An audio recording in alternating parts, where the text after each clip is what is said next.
तेस्तु महामाये श्रीपीठे सुरपूजिते शङ्खचक्रगदाहस्ते महालक्ष्मी नमोऽस्तुते। नमस्ते गरुडारूढे दोलासुरभयङ्करी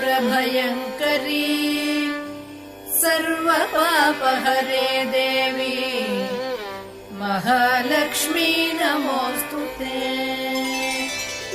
सर्वज्ञे सर्ववरदे सर्वदुष्टभयङ्करी सर्वदुःखहरे देवी महालक्ष्मी नमोऽस्तुते।